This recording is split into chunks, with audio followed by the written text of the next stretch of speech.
Alright, now in today's video, I want to talk about a build for the MEMENTO, which is a weapon that I actually have found to be pretty fun, and not only that, I've kind of been surprised by how good it is at DPS inside of PvE. Now for PvP, it's a little bit hit and miss. If you're very confident hitting headshots, you can make it work. But again, for PvP, what's the point when you could just be running critical pulse or bingo, right? Now, again, for PvE though, this is a completely valid option. I think it's fantastic, and again, I was very surprised by the DPS it could pump. I also had to justify the purchase of the R500 skin because I thought it was really cool. And now we'll get into the kit, but before we do, I quickly want to go over today's sponsor, which is Hunstmen. Get ready for the ultimate survival experience on the go. The #1 open world apocalyptic survival game, Hunstmen, is officially coming to mobile on April the 23rd. Explore a bizarre world, face off against terrifying mutated deviants, and team up with other survivors in a thrilling multiplayer experience. With 30 million pre-registered users, you won't want to miss out. Pre-register now with the link in the video description. So with that said, this is the MEMENTO build that I found the most successful or had the best DPS with. Alright, now I want to do a quick demonstration of the DPS rotation I would recommend for this setup. To start off with, I'm just going to simply bring my deagle down there to 5 bullets so I can reload and get extra stacks. I'm going to start off with marking my target, bringing out my deviation, slamming that down, and then we can begin our DPS rotation here. Sometimes you'll see numbers go up to 100k. There's every other bullet basically getting that bonus damage. So basically at around 140k DPS, and that is with suboptimal mods as well. Since subpar weapon calibration on this character, keep in mind you want double weak spot, so I'm missing out on about 30% damage overall. So I guess we can jump straight into the kit. If you saw the clips at the start, I do want to quickly preface that the Trent clips, the damage cuts off at the second half of the boss because of the, I think one of the mutations was minus 33% damage for each living swarm on the field or something like that, which is a really annoying mutation to have, especially when you're testing DPS, but it is what it is. Just have to deal with it. So anyways, on that point, we are using the bingo offhand. Of course, this is going to be useful for marking our targets and for our food, and consumables will also have their own whole section in the video. So we'll just at face value jump into the loadout and the mods, and then we'll jump into the nitty gritty, like the attributes you want to go for, the foods, the consumables, the deviations, and your ability rotations and such. So, of course, for the melee weapon, I run the long axe. You could run the katana or anything you like. If you really want to min-max your damage during burst phases, you could go with the long axe for that Fortress Warfare buff, as it is pretty useful. But it can be also pretty annoying to proc, and during that time you're procking it, you could actually get a few DPS rounds out anyway, so it doesn't really matter. But it's up to you. I like running it for those specific bosses, but for general PvE, you can run whatever you want, honestly. For mods, you can literally just run whatever you want that has good attributes on it. Now, my mods on this character are not the greatest. I quickly want to preface that. My DPS overall in this video is much lower than it should be. It could actually be probably 30% higher due to my mainly weapon calibration on this character being super low, and other things such as the mods again being pretty low. So like I would prefer getting weak spot damage, weapon damage, and great one damage, but again, some of these mods, as you can see, is this one right here, they're not the greatest, right? And that is just something that is on this character, on this account, because that was the one I had the 6-star MEMENTO on. For the weapons here, of course, I'm running the MEMENTO, and I'm running the precision style calibration blueprint. Now, I have double crit damage on precision style. You probably want double weak spot damage.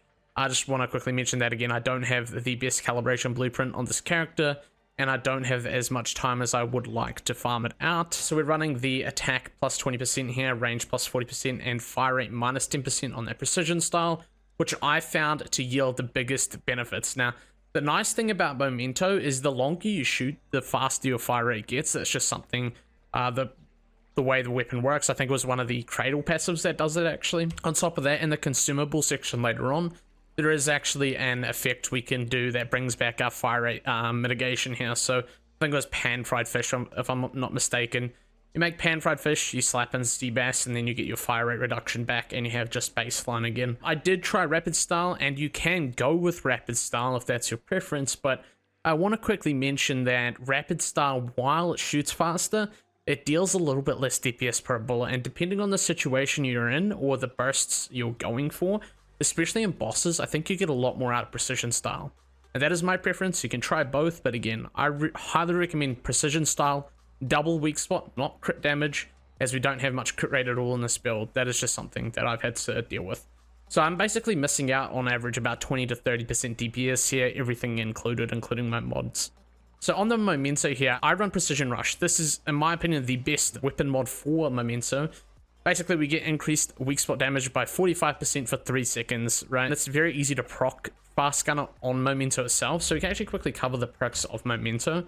So basically, it's a 45% chance and an 80% chance of weak spots. So if you're aiming at a weak spot, you know, bosses that have weak spots such as Trent, you're pretty much constantly proccing this, and then you're pretty much over and over constantly proccing the Precision Rush effect as well, which is a great benefit to have. On with the accessories of the MEMENTO, I run the multi-break for stability and range, or sorry, accuracy and range.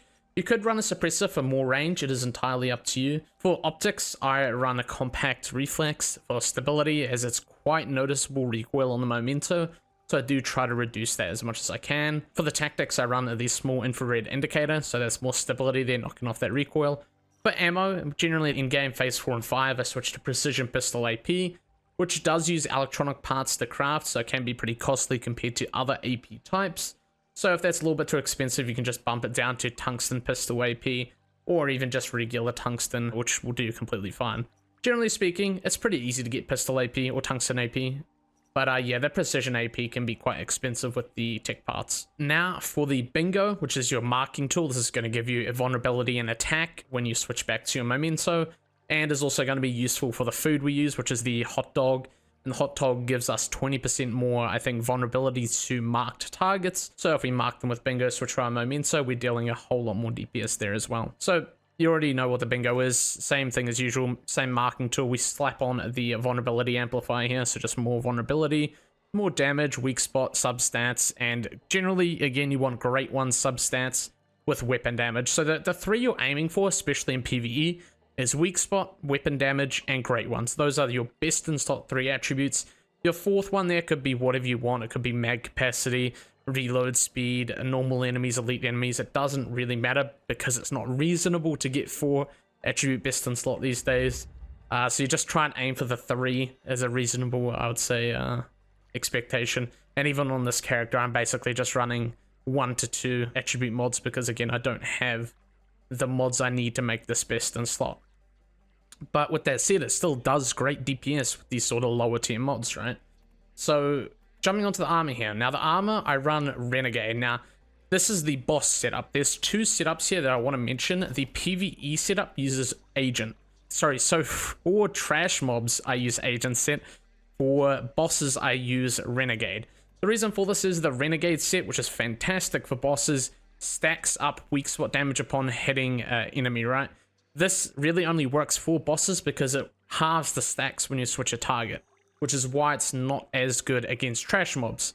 However, if you're doing a boss that has a lot of trash mobs, such as the Leia Labs, the last boss in Leia Labs, you can get a lot more DPS out of running the Agent set, because every time you get a precise kill, which is a weak spot kill, you get plus 15% damage, and that stacks up to 3 times for 8 seconds. So for example, if you're doing Leia Labs and you just quickly kill an ad every now and again, you can have up to 45% bonus weak spot damage that won't half when you switch target, which makes it very strong. Not only that, the fourth part, you get more fire rate, which also brings us back from our calibration blueprint, which is a nice bonus. So I highly recommend Agent set in those instances where there's a lot of trash mobs, or you're just doing the Lunar Oracle event, or anything that has a lot of ads. Now, for other bosses such as Trent, Ravenous Hunter, all that kind of stuff, I think Renegade is the best set. So it is generally pretty easy to craft armor and calibrate armor, so you might as well just craft it all. Agent set you would have got completely free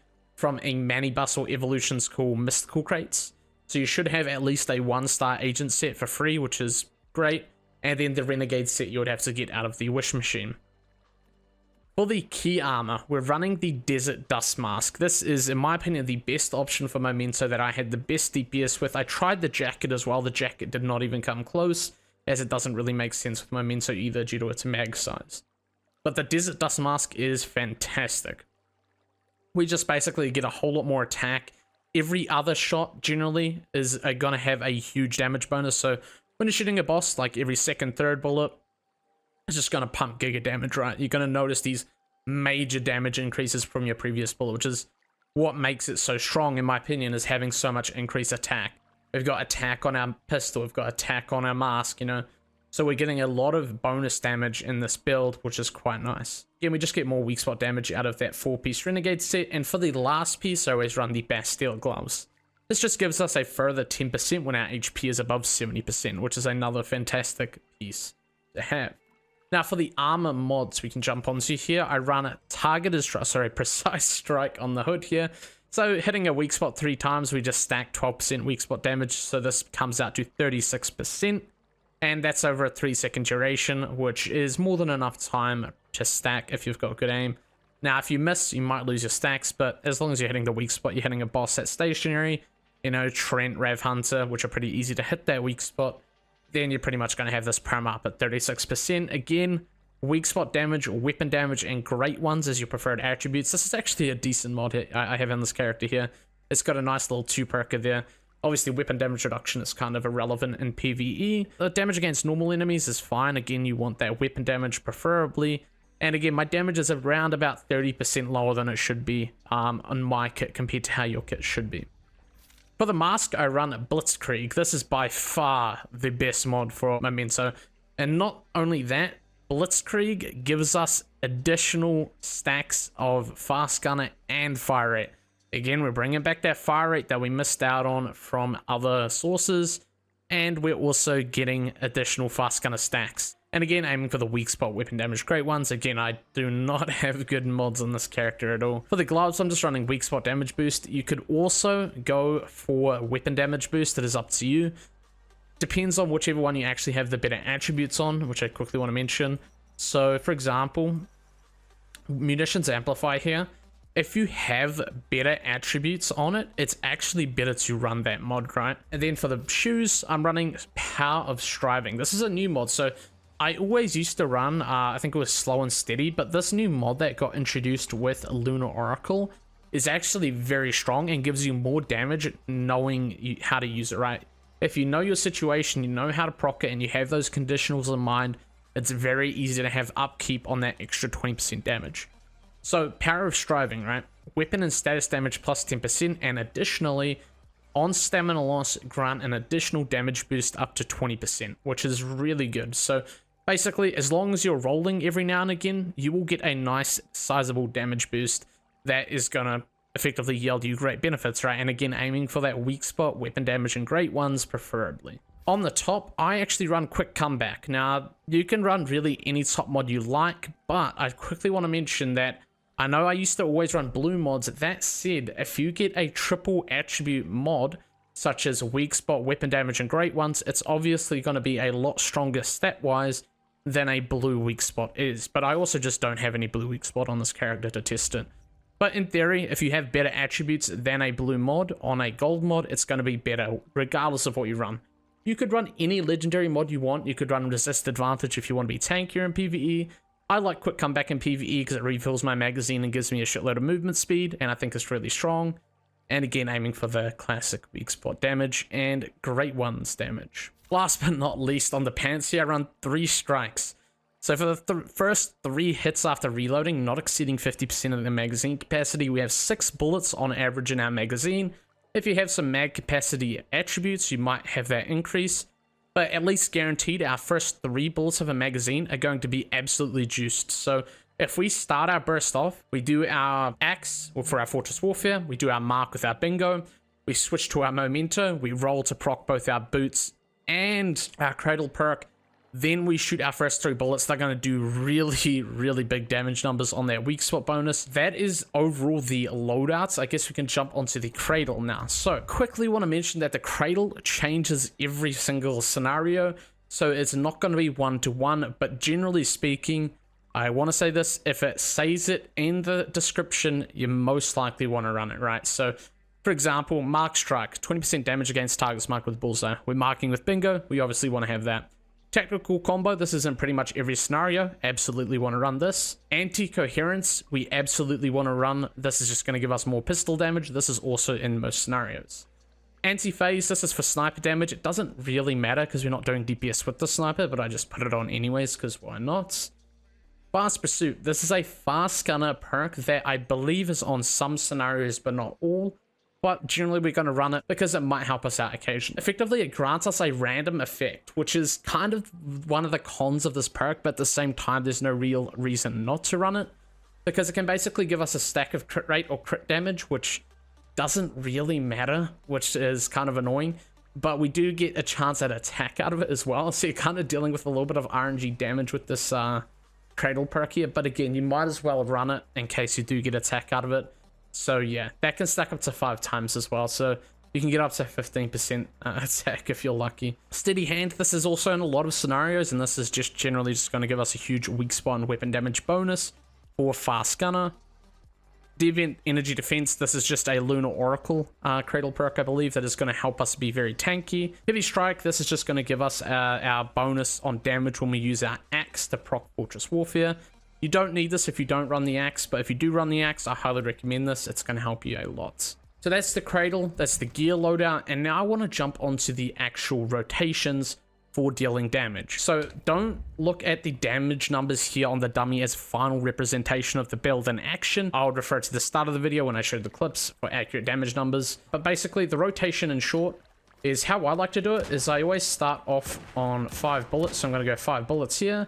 And then I'm going to slam my... Actually, no, I start off with... Sorry, Deviant, Mark, Slam, Reload to get our 50% bonus. And that is pretty much the kit right there. So that is how I would recommend doing the ability rotation. As you can see, we do pretty good damage here. I also want to do a damage rotation without deviation because I think that is important to test. So I'm going to do the whole rotation again, but without our deviation. So I'm going to do an axe slam. Sorry, no. I'm going to mark our target. So mark. Boom. And then I'm going to reload again. And that is our DPS without deviation active. Which is still pretty good. I would say that's still pretty good. And I even missed a little bit there in there. But this is, again, a really good setup that, in my opinion, is fantastic for PvE. And I had to justify creating it and finding out a build for it because of the R500 skin, as it is pretty sweet. Alright, now to jump into the consumables part of the video. So when we did the damage test on the dummy there, I didn't actually have a food buff active because I don't have any ingredients to make the correct food. So my damage on that dummy was probably still about 30 to 40% lower than it should have been. I'm not even kidding, right? So as we mentioned in the build section of the video, I'm missing around 20% weak spot damage on my blueprint.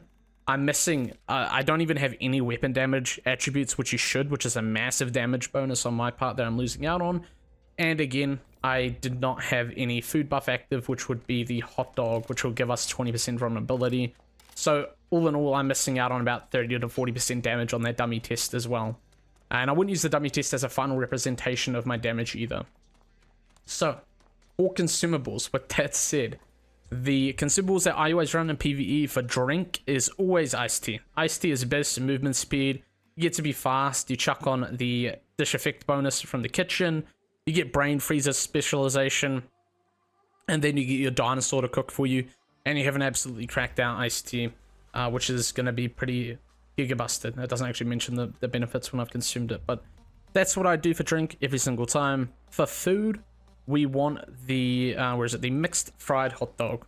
So, why did I call it, vulnerability? That's my mistake, it's not vulnerability. You just get 20% increased damage to targets affected by the bullseye. So again, if we mark with our bullseye, we just get a bunch of extra damage. Now, for more general PvE, you could also go for the crumbly bread, which is just plus 25% damage. I think enhanced marking is the best, easiest option to make for bosses and such, as it only requires deviated mushrooms, corn oil, and any kind of meat, where you can even add on stamina bonuses as well, which is really nice. But for general PvE, you could go with the crumbly bread, which is a little harder to make because you need deviated aloe vera, which is really tedious to get, by the way. But that's just general weapon damage increase, which is also a fantastic option. Now, for the more specific nitty-gritty foods is food stacking. So this is something that's still in the game where you can stack bonus food effects. So if we scroll down to the steak combo here, sorry, not the steak combo,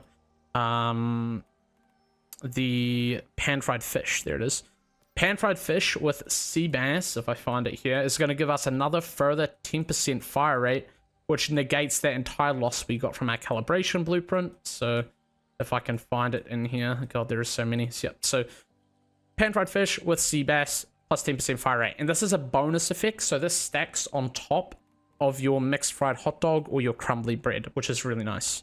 And another section here that I quickly want to add in, so I've kind of gone over consumables, is the hides. For the hood, I go with golden wool, which is just damage reduction, as it's nice to have.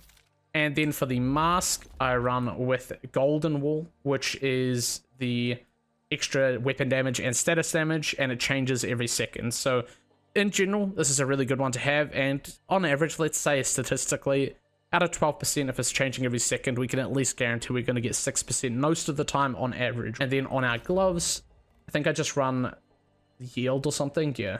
So glove mod doesn't really, or glove hide, sorry, doesn't really have any one that we care about. You can probably run whatever you want. For the shoes, I run golden wool for the roll speed, which fluctuates between 10 and 25% every second.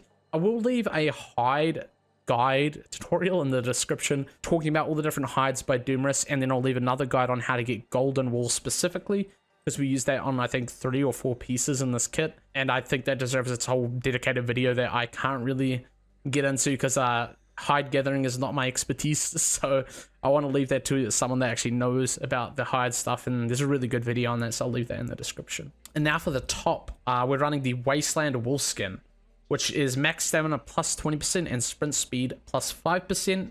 And I believe we run the same thing on the pants, yes. Wasteland Wolfskin, which is max stam plus 20 and sprint speed plus 5. Last but not least, I think the only thing I'm forgetting now is the deviation. Now, I always run the dog, which is, in my opinion, the best option for PvE, especially bosses. But with that said, there is also a few other options. If you're doing more general PvE, you can absolutely go with the gel, which I always tend to use, especially in Lunar Oracle with all my sanity drain. Or if you're doing PvP, if you are using this kit in PvP with the Savior set, then you would go with the Mini Wonder or the Voodoo Doll. Now, I quickly want to mention, if you do plan to run this in PvP, you would pretty much do everything the exact same, except you would swap out the 4-piece Renegade set for 4-piece Savior set, and that's that. That's pretty much all you need to do if you want to convert this into a PvP kit. And then for your top mod, you would probably switch to Resist Advantage. And then for your attributes, it would be focusing weak spot damage, weapon damage, and status damage reduction. That is pretty much the entire video. I hope you guys enjoyed, and I'll see you guys in the next Hunstmen video. Peace.